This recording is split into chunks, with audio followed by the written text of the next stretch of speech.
Hello, folks. Brandon Chapman with you today. It's a Monday video for TheoTrade. It's August 24th, 2026. And boy, a lot of news over the weekend that may potentially move the market in the coming week. But hey, maybe even bigger events coming from Nvidia earnings on Wednesday. And of course, we have Fed President Warsh giving his Jackson Hole address on Friday. Everybody wants to know what's going on with interest rates. Everyone wants to know what is the state of AI.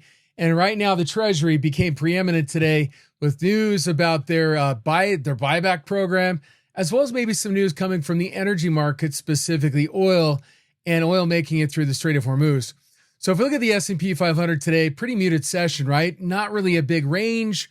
Basically a range of about $3 on the SPY. If you go to the SPX, for example, we're talking about a pretty narrow trading range. Now, what contributed today's 30-point range in the S&P 500?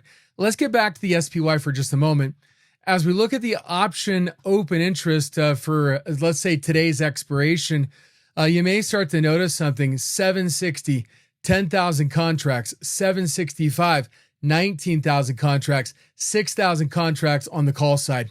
Today, we had a pretty big barrier standing at 765 with the floor at 760. And that floor, well, we never achieved it today. So we go in and we dial it into a 1-day, 5-minute chart. What you'll notice is that 765, we opened up near that level. We tested it overnight in the extended pre-market.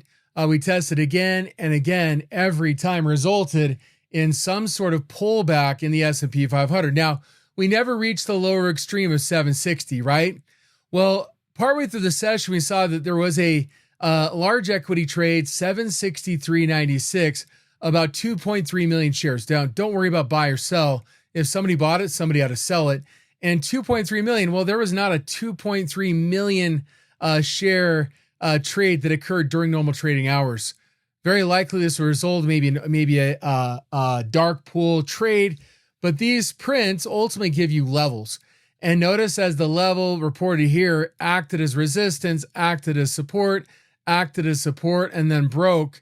That was a significant point during today's session, and it will continue to be a significant point throughout the week as we work around that kind of 764 level. Acts as support above or acts as resistance below. Now, during the day, I kind of took a couple of swings to the downside, closing out here and then closing out there, had a roll up, entered another spread there. Ultimately, the last lingering spread, the fourth of the day, I virtually max loss, but pulled out a decent return just being able to play this range. The backstop at 765, the resistance, that call wall, put wall, high open interest level act as a very strong level where the price continued to back off all day long, never really reaching the full extreme at 760. And so as we think about the market going forward this week, does this change? So as we look at, for example, let's go to Friday's expiration and take a look in here and notice what 770 is the bigger level. 760 is the big level to the downside before we get to 750. So a very good chance as we look at 760 and 770 for the week, these are going to be your major levels. We start to break 760. Very likely we could see vol expand, at least based on Friday's current levels of open interest. 770 the upside. So tomorrow, very likely may open up just a little bit, but let's quickly look at today's expiration. We saw a lot of volume from 764 to about 770 in here on the call side, and the put side about 764 on down. Very likely we may open up, if we open up below 765, in a negative gamma region where we expect to see a bit more volatility. So I'm not sure we're going to necessarily see 765 go away going into tomorrow's session. We'll get the update later today in terms of open interest, how much of this is translating over, but 764 and below may likely be in a negative gamma area where, again, expect dealers to have to sell into weakness and buy into strength, but with somewhat of a wall probably forming around 765. And so again, for the week, 770, but for tomorrow, very likely 765 will emerge. So do we gap open above 765? Do we break back below? Well, a lot of that question does come down to the price of oil. So when you look at forward/CL, we did see a little bit of pressure today, down about 2.4%. news coming from the Persian Gulf. It looks like about 400% more oil is escaping the Persian Gulf right now through the Strait of Hormuz. U.S. operations apparently might be working. And so expecting to see some bearish pressure in oil. Well, if we look at today's prints using the Ghost Print Surveillance Console, notice that for XLE, I'll just type in XLE up there. I have a block trade setting, so we really isolate the biggest and most impactful. But XLE, December 1860 puts about 20,000 bought. And if I click on location right here, you'll see that they were bought, 15,000 contracts in one print today at around about 2 hours before, right around the close. So the point being is we saw a lot of bearish trade in XLE. We saw it on Friday as well. We took a swing of Block Hunter on XLE for a bearish trade today. Was up about 70% before kind of coming back. Unfortunately, I was on my session. I couldn't send an alert out to close it. But we're targeting 62. Today's trade certainly does help emphasize that downside potential risk. So we're targeting 22 here, 62 rather. But understand is that there's much more out there in terms of downside pressure. And today, 20,000 contracts traded at the 60 strike. That creates not only just a magnet, granted 116 days out, it does create a little bit of pressure if we were to break 60. So energy certainly looks like prices are going down, but one of the issues is that refined products aren't necessarily. If we look at the performance of stocks like, for example, VLO, kind of holding on today, or let's say PSX, for example, right? These have had a phenomenal run as diesel price, if you happen to notice the pump, are trading for about $1 more than standard, just regular unleaded gasoline. So there is a tight squeeze for refined products like diesel, jet fuel, etc. And obviously, this is a big part of the U.S. dollar yen scenario that's playing out. Of course, the Japanese, selling treasuries, intervening here, the Treasury intervening in the yen market on the 19th, but then deciding to kind of step into what? I got it backwards. The Treasury did intervene rather on the. Let me go back here. The Japanese intervening there, the Treasury intervening there, and right here, the Treasury intervening through the bond market on the 19th. That was last week. So one of the biggest developments is that the Treasury is going to increase the allocation per operation from $2 billion to $4 billion. Well, what does this have to do with the yen? Well, look, the fact of the matter is the Japanese are holding on to a significant amount, over $1 trillion of U.S. Treasuries. They're in a position right now with energy prices, the cost of like diesel fuel and other things being relatively high, probably having to buy it in dollar terms. We have a scenario where what's happening is that inflation is becoming a problem. And the more that the yen weakens against the dollar, the more expensive and the more inflation they're importing. So 160 appears to be the line in the sand right now, and that's 160 yen to buy $1. When we saw this big drop here, we went from 164 down to a low at about 155. Again, that's a significant increase in the yen. The Treasury's operation last week was not as great. The Treasury, just the machinations of our U.S. Treasury in the bond market did not yield as much strength. But the reality is the Japanese are probably going to have to sell Treasuries in order to convert it to dollars to then sell dollars and buy yen.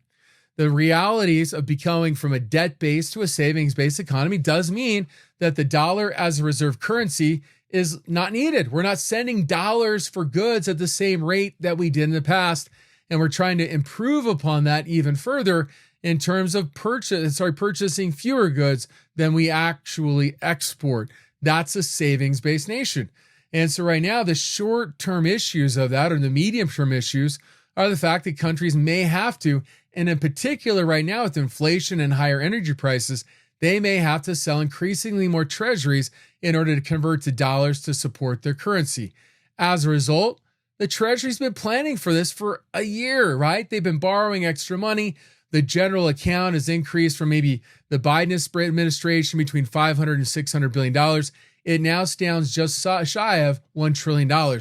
It appears that the Treasury, the U.S. Treasury, is willing to go step into the Treasury bond and note market, buying 10 to 20 and 20 plus year off the run Treasury bonds in the facility. Why? They're basically saying, look, if you're going to sell at market, This creates significant instability in the U.S. Treasury bond market. And so as a result, they're stepping in there, providing a buyer to stabilize prices. And again, will it?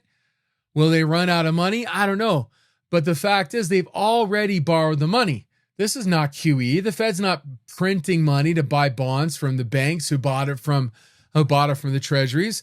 This isn't even Operation Twist, but they are, in a sense, buying longer dated bonds and retiring them and notes.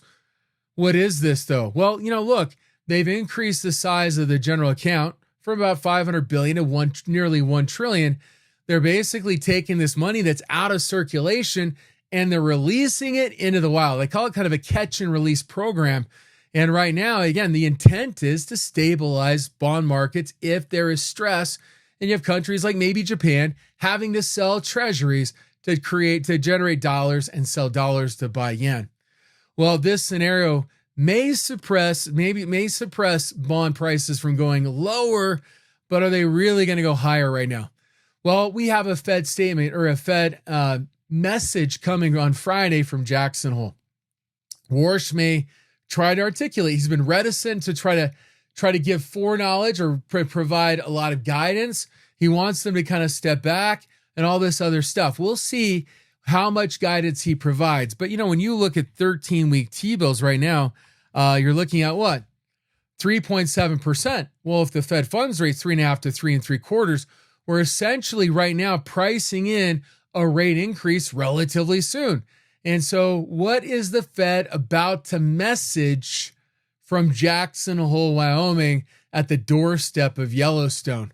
The fact is, this gives us an interest rate outlook. This coupled with what the treasuries had to do stepping into the bond market. Well, what's the indication on the balance sheet at the Fed? Is the Fed allowing its balance sheet to roll off through bonds maturing or selling bonds? They're probably not going to sell. They own about half of our longer dated notes and bonds anyway. Again, what are they prepared to do on interest rates and the balance sheet? People are going to look for some sort of message. Well, central to all of this, and certainly as we look at interest rates or yields rising and under pressure, we're looking at an Nvidia announcement coming up on Wednesday, the 26th, after the market close. This is a big time news announcement. And on the heels of Nvidia announcing a $500 billion facility, right? They're becoming a bank in essence, right? They produce, they don't actually manufacture it, but they design chips, but they're financing the sale of these. It's kind of like Carvana. Yes, you have cars in a vending machine that you sell, but the reality is the game is all in the financing. That's where all the profits are. That's where all the growth is for Nvidia. It's financing the purchasing of their chips. How long does this continue if we start to see credit markets tighten? Well, again, if the Treasury is buying treasuries, we don't know how frequent operations are going to occur. We do know the size of the operations of $4 billion. But again, as they begin to release that money back into the system, it does create the potential, all things being equal, to increase the supply of money from the Treasury. And again, as it gets released, as it gets in the banking system, it does provide opportunity for banks to then lend it out and leverage it further in increasing the money supply. So when you look at today and you see the financials up 1.29%, you're wondering, well, the yield curve's flattening right now, but the Fed ultimately stepping in, trying to stabilize the bond market. Well, you have banks that have relatively significant exposure, like, for example, a Bank of America has significant exposure. They began to break down. They're up today. This may create a pretty decent short opportunity, as likely the lifeline that's being extended right now from the Treasury, it's not going to be able to happen every day. And yes, the relief maybe from the announcement of that facility expanding from $2 billion to $4 billion, announcing, hey, we got a bigger bazooka using the general account close to $1 trillion. Maybe it's scared off the shorts here in financials, but just understand that these traders are probably likely about to get in. Well, what does this mean for gold? Well, certainly this is stagflationary pressure. Gold right now, 0.79%, significantly outperforming the S&P 500. It was down nearly 1/3% or 0.3%. This is the space, kind of stagflationary environment where gold typically will do well. Now we're kind of at a level right now. We've had a major run.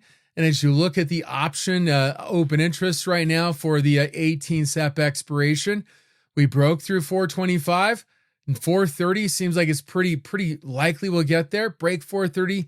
It's not really until we get to about 440 that we start to see a significant amount of open interest that may start to stifle the price of gold. So you may not, while you're late to the game right now, we may have till about 445 here before we really start to see the interest stifle. Yes, maybe some of that's been bought, maybe it accelerates, but just the amount ultimately may cause the price to hit some resistance up here at GLD. But break 430 definitely looks like you have a chance of getting there today. There's actually two big prints on the buy side. Again, buy or sell doesn't matter, the level does. 429, we did finish below that. But break 429, break 430, there's a pretty good chance we have a chance to move towards 445. But in the near term, yeah, we're overbought. Today's weakness in the dollar as a result of the announcement from the Treasury, is it about to continue? Well, as we look at some areas in here, let's go back to Block Hunter. We'll look at let's look at the block trades here. EWZ. I'm just gonna eliminate that. EWZ here. What are we doing? Buying. There's 25,000 calls bought November 2038. Then we come down XLE. Well, they're selling. They're basically buying puts down there at 60, looking at the downside. I bet they're buying calls, and yet wheat and precious metals, they're buying puts. Today is a very, very unusual day, and today buying calls, for example, in SLB, Schlumberger, an oil service stock. Well, I guess if we expand production, maybe that's in a better position than like Chevron and Exxon that have basically going from refining to distribution, pulling it out of the ground, etc. So a very mixed trade today, bullish and bearish in very similar areas. Calls being bought today in XLB, puts being bought in XFXI, right? And in KWeb, that was actually a roll there on that one. So a very interesting trade in the option market right now. Very split trade today. Again, institutions are trading bullishly and bearishly in gold, and it's gold stocks, for example. Again, foreign, EWZ or FXI, KWeb. Again, a very split trade. Is the dollar about to weaken substantially, or is the dollar about to strengthen? We got a very different view, but we have two announcements coming up this week that could give us a very big tell. Again, Nvidia, what's the state of earnings? What's the state of their credit operations there? And then what's the Fed coming up? So we got one domino. We even got PCE this week as well, personal consumption expenditures, a little bit of inflation data to throw in there. But the big announcement of the weekend was more oil making it through the strait, the Treasury stepping in and buying bonds. And again, but the rest of the week may ultimately, while today's news did not create any sort of real volatility, the rest of the week has significant potential to do so. And as we look at the levels at 770 and 760, these are areas where we might start to see trade really speed up to the upside or to the downside if we break those levels, at least based on the picture right now. So be prepared. Anything can happen this week. That's our video for today, folks. Have a great one. We'll see you back in next week's video. Thank you.